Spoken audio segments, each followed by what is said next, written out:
गौरव भैया क्लासेस में आपका स्वागत करता हूं। मैं आपके सामने करंट का एक बहुत ही महत्वपूर्ण टॉपिक लेके हाजिर हुआ हूं। कौन क्या है, यानी कि कुछ इंपॉर्टेंट पद। इसमें मैंने कैबिनेट मंत्रियों को छोड़ दिया है, बाकी जो महत्वपूर्ण पद है भारत के उन सबको कवर करने की कोशिश करी है। ठीक है, थोड़ा ध्यान दीजिए, अच्छे से याद करते हैं। पहला क्वेश्चन है, हमारे देश के राष्ट्रपति बताओ। हमारे देश के राष्ट्रपति बताओ। तो कैसे याद रखें इसको, तो आप ध्यान रखो बेटा। आजकल बिगर राम की पूजा करे, बिगर राम की पूजा करे राष्ट्रपति बनना मुश्किल है। बिगर राम की पूजा करे राष्ट्रपति बनना मुश्किल है। और पूजा किसने करी? गोविंदा ने, गोविंदा, गोविंदा ने। तो रामनाथ कोविंद हमारे देश के राष्ट्रपति हैं। हमारे देश के वर्तमान राष्ट्रपति कौन है? रामनाथ कोविंद। अब यहां से क्वेश्चन आता है, रामनाथ कोविंद कौन से नंबर के राष्ट्रपति हैं? तो बेटा ये 14वें नंबर के राष्ट्रपति हैं। कौन से नंबर के राष्ट्रपति हैं ये? 14वें नंबर के राष्ट्रपति हैं। कौन से नंबर के राष्ट्रपति हैं ये? 14वें नंबर के। देखो उधर पेज पड़ा हुआ था ना, इसे डालने के लिए। तो ये बात समझ में आई। पहला हमारे देश के राष्ट्रपति कौन है? रामनाथ कोविंद। दूसरा कौन से नंबर में है? 14वें नंबर के। बेटा कौन से नंबर के हैं? 14वें नंबर के हैं। अगला पॉइंट समझो जरा, यहां पे ये 14वें हो गए। एक महत्वपूर्ण क्वेश्चन, हमारे देश के पहले राष्ट्रपति कौन थे? तो हमारे देश के पहले राष्ट्रपति ने प्रसाद बहुत बांटा था। हमारे देश के पहले राष्ट्रपति ने क्या बांटा था? प्रसाद। आज राष्ट्रपति बनने के लिए किसकी पूजा करनी पड़ती है? राम की। और पहले बनने के लिए क्या करना पड़ता था? प्रसाद बांटना पड़ता था। तो पहले थे डॉक्टर राजेंद्र प्रसाद। यहां से एक क्वेश्चन और बहुत इंपॉर्टेंट बनता है बेटा, हमारे देश के 13वें राष्ट्रपति कौन थे? वो बहुत इंपॉर्टेंट बनता है। कौन थे? प्रणब मुखर्जी। प्रणब मुखर्जी। ये महत्वपूर्ण किस लिए हो जाता है? महत्वपूर्ण हो जाता है क्योंकि प्रणब मुखर्जी को भारत रत्न से सम्मानित किया गया। किससे सम्मानित किया गया बेटा? भारत रत्न से सम्मानित किया गया। और हाल ही में इनका निधन हुआ। तो हाल ही में किस राष्ट्रपति का निधन हुआ? हाँ बोलो, किसका निधन हुआ? भूल गए इतनी देर में? भारत रत्न से भी सम्मानित किया गया उन्हें। किससे सम्मानित किया गया? भारत रत्न से सम्मानित किया गया है। ठीक है, क्या नाम है उनका? जो वर्तमान में कौन है? रामनाथ सिंह। वर्तमान में कौन है? रामनाथ कोविंद। रामनाथ कोविंद। और जिनका हाल ही में निधन हुआ, भारत रत्न से सम्मानित किया गया, उनका नाम है प्रणब मुखर्जी। तो ये क्वेश्चन बहुत इंपॉर्टेंट हो जाता है। और उन्हें जीते जी भारत रत्न दिया गया। प्रणब मुखर्जी जो हैं, जीते जी भारत रत्न दिया गया। उपराष्ट्रपति कौन है? एम वेंकैया नायडू। और ये एक नंबर कम, 13वें। वर्तमान में कौन से उपराष्ट्रपति हैं ये? 13वें उपराष्ट्रपति हैं। कौन से उपराष्ट्रपति हैं? 13वें उपराष्ट्रपति हैं। राष्ट्रपति 14वें, उपराष्ट्रपति 13वें। क्या नाम है उनका? एम वेंकैया नायडू। वेंकैया नायडू। पहले उपराष्ट्रपति कौन है?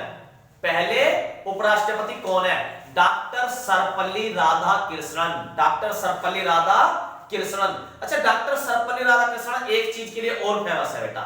हमारे देश में भारत रत्न कब से स्टार्ट हुआ? 1954 से।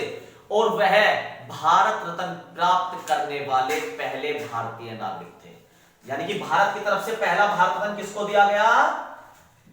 डॉक्टर सर्वपल्ली राधाकृष्णन को। प्रधानमंत्री नरेंद्र दामोदर दास मोदी, ये कौन से हैं? 15वें। कौन से हैं? 15वें। ये मैंने पूरा नाम लिखा है, कभी कभी पेपर में पूछ लेता, हमारे जो प्रधानमंत्री है नरेंद्र मोदी, उनका पूरा नाम बताओ। नरेंद्र दामोदर दास मोदी। ठीक है, और कौन से नंबर के हैं वो? 15वें नंबर के। पहले नंबर के कौन है? पंडित जवाहरलाल नेहरू। पहले नंबर के कौन है? पंडित जवाहरलाल नेहरू। मुख्य न्यायाधीश, मुख्य न्यायाधीश। तो मुख्य न्यायाधीश को कैसे याद रखोगे बेटा? हमारे देश का सुप्रीम कोर्ट में एक मुख्य जज होता है और 31 अन्य जज होते हैं। तो जो मुख्य जज है, जहां सुप्रीम कोर्ट होगा वहीं तो बैठेगा। सुप्रीम कोर्ट है नई दिल्ली में। और नई दिल्ली का मुख्यमंत्री कौन है? अरविंद केजरीवाल। दिल्ली का मुख्यमंत्री अरविंद केजरीवाल है ना। तो दिल्ली में ही सुप्रीम कोर्ट है। और सुप्रीम कोर्ट का जो एक चीफ जस्टिस होता है, उसे कहते हैं भारत का मुख्य न्यायाधीश, चीफ जस्टिस ऑफ इंडिया। और वो कौन है? अरविंद की दिल्ली में बैठा है और क्या करके बैठा बेटा? नशा करके बैठा है। क्या करके बैठा है? नशा करके बैठा है। और नशा कितने रुपए का बेटा? 47 रुपए का पौवा लगा के बैठा है। कितने रुपए का पौवा? 47 रुपए का पौवा लगा के बैठा है। यहां मेरा इरादा किसी के पद का, किसी व्यक्ति का अपमान करना नहीं है। हम ट्रिक कैसे याद कर सकते हैं उससे मतलब है बेटा, ठीक है। तो 47 रुपए का पौवा लगा रखा अरविंद ने, बड़े बड़े पौवे लगाए 47 रुपए के। 47 रुपए की ट्रिक ही क्यों बनी? देखो बेटा, ये आपको पॉलिटी में भी काम आएगी। अनुच्छेद 47 कहता है संविधान का, मादक पदार्थ एवं नशीले पदार्थ जो हैं उनकी क्रय विक्रय सार्वजनिक रूप से, सरकार तो देख सकती है लाइसेंस लेकर, उनके क्रय विक्रय एवं सार्वजनिक बिक्री पर रोक है। तो 47 रुपए। तो मुख्य न्यायाधीश जो है हमारे, वो कौन से नंबर के बेटा? 47वें नंबर के। कौन से नंबर के हैं? 47वें नंबर के। महान्यायवादी को कहते हैं attorney general of India. Attorney general of India, उसी को कहते हैं महान्यायवादी। महान्यायवादी को क्या कहते हैं? Attorney general of India. और कौन है हमारे यहाँ न्याय कौन करता है? महान्याय। यानी कि एक ऐसा पद है जो किसी कोर्ट का जज ना होते हुए भी भारत सरकार की तरफ से देश के किसी भी कोर्ट की किसी भी कार्रवाई में, चाहे वो सुप्रीम कोर्ट है चाहे हाई कोर्ट है, कार्रवाई में भाग ले सकता है। उसे कहते हैं महान्यायवादी। और वर्तमान में महान्यायवादी कौन है? के वेणुगोपाल। कौन है? के वेणुगोपाल। कौन है महान्याय? न्याय करेंगे वेणुगोपाल। न्याय करेंगे Venugopal. Solicitor general of India. Solicitor general of India. देखो बेटा, तुषार कपूर का नाम सुना? यहां तुषार मेहता। तुषार मेहता ने क्या कर रखा? तुषार कपूर ने अपनी सॉलिड बॉडी बना रखी है, solicitor, solid body, solicitor. Solicitor general of India कौन है? सॉलिड बॉडी को तुषार मेहता ने बना रखी है। सोलिसिटर जनरल कौन है? तुषार मेहता। मुख्य चुनाव आयुक्त। देखो, चुनाव आयुक्त का भी एक हिसाब होता है। सबसे पहले होता है एक मुख्य चुनाव आयुक्त, जो पूरे देश का सबसे बड़ा चुनाव कराने वाला सरकार की तरफ से जो है नुमाइंदा होता है, ठीक है। वैसे एक सरकारी और संवैधानिक संस्था है। तो ये एक संवैधानिक संस्था, संवैधानिक क्यों है? क्योंकि संविधान में इसका वर्णन है।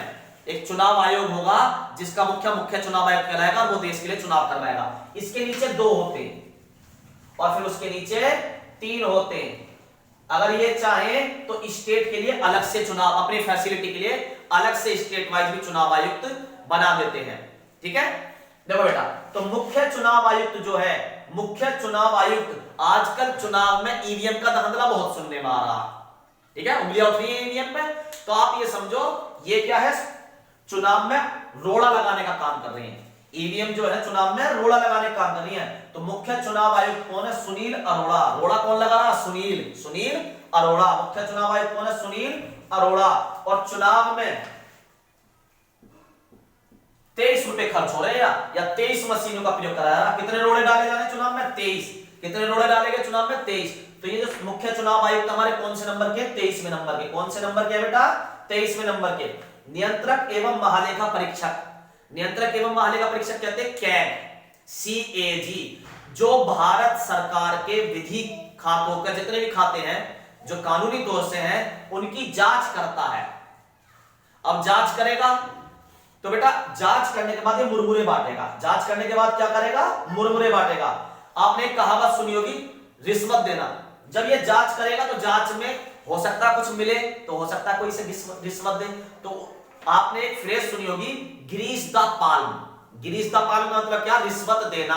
तो मुख्य चुनाव आयुक्त को क्या दे रहे हैं हम? ग्रीस द पाल्म, हथेली पर ग्रीस लगा रहे हैं, यानी कि रिश्वत दे रहे हैं। तो ग्रीस, और क्या बांट रहा? ग्रीस, मुरमुरे बांट रहा। और कितने मुरमुरे बांटे? 14। कितने बांटे? 14। तो ग्रीस मुरमुरे जो है, ग्रीस मुरमुरे वो कैग के 14वें अध्यक्ष है। क्या है? 14वें कैग, नियंत्रक एवं महालेखा परीक्षक। वायु सेना अध्यक्ष, आप इसे देखो RKS भदौरिया। RKS भदौरिया। अब आप जरा देखना, राकेश, रा से RKS बन गया राकेश।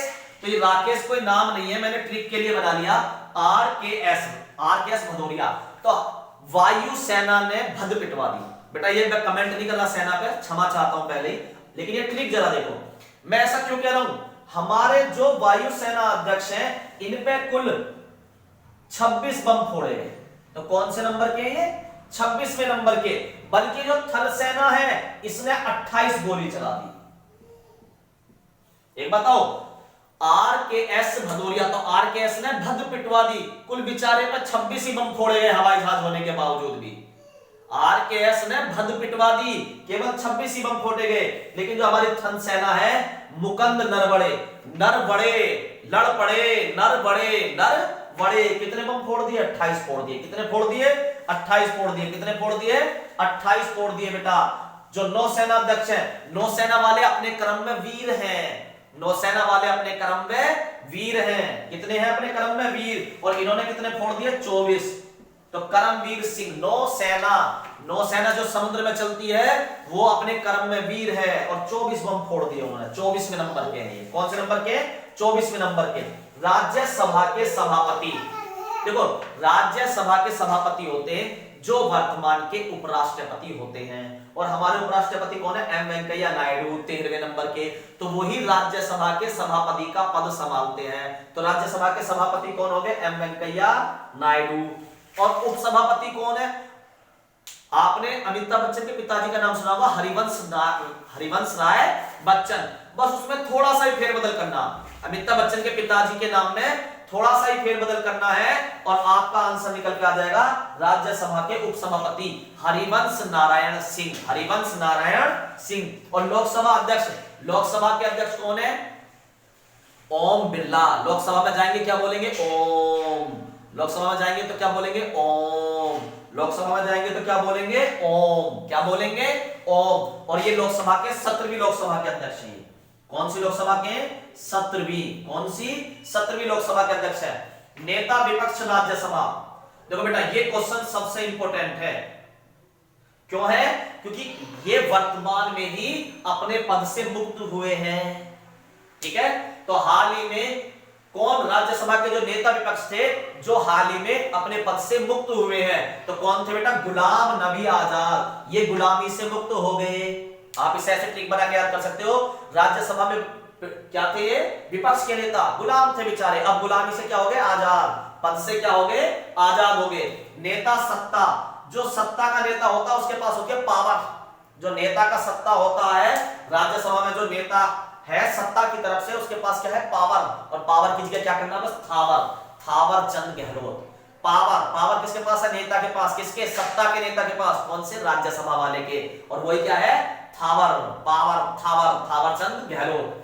नेता विपक्ष लोकसभा, एक बताऊं, बेशक आज कांग्रेस पार्टी विपक्ष में है, ठीक है, नेता क्या है उसके? विपक्ष में, लेकिन उन्हें क्या नहीं खोना चाहिए? अपना धीर नहीं खोना चाहिए। एक दिन सत्ता में आ ही जाएंगे। क्या नहीं खोना चाहिए?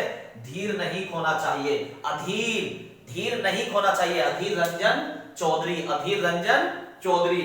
महासचिव राज्यसभा, देखो बेटा राज्यसभा के जो महासचिव हैं वो देश का दीपक है। राज्यसभा के जो महासचिव हैं वो देश का दीपक हैं। राज्यसभा के जो महासचिव हैं महान इतने हैं कि वो देश का दीपक हैं। और ये बहुत इंपॉर्टेंट है। सबसे इंपॉर्टेंट क्वेश्चन बेटा ये वाला है, क्योंकि आज तक के इतिहास में लोकसभा में कोई भी महिला महासचिव नहीं हुई। ये पहली बार कोई महिला महासचिव के पद पर पहुंची है। तो इस क्वेश्चन को आप ये भी कह सकते हो, लोकसभा की प्रथम महिला महासचिव कौन है? स्नेहलता। वो किसके कारण पहुंची है लोकसभा में? जो महासचिव बनी है अपने स्नेह के कारण। किसके कारण? स्नेह के कारण। स्नेहलता श्रीवास्तव। क्या वास्तव में ऐसा हो गया है कि लोकसभा की सचिव, महासचिव कोई महिला बन गई है? हाँ, वास्तव में ऐसा हो गया है। क्या वास्तव में ऐसा हो गया है? बिल्कुल वास्तव में ऐसा हो गया। क्या नाम है उनका? स्नेहलता श्रीवास्तव, महिला महासचिव बनी है। ये लोकसभा की महिला महासचिव बनने वाली पहली महिला है स्नेहलता श्रीवास्तव। दोस्तों वीडियो अगर अच्छी लगी हो इसे लाइक करें, शेयर करें, कमेंट करें, सब्सक्राइब करना ना भूलें। धन्यवाद।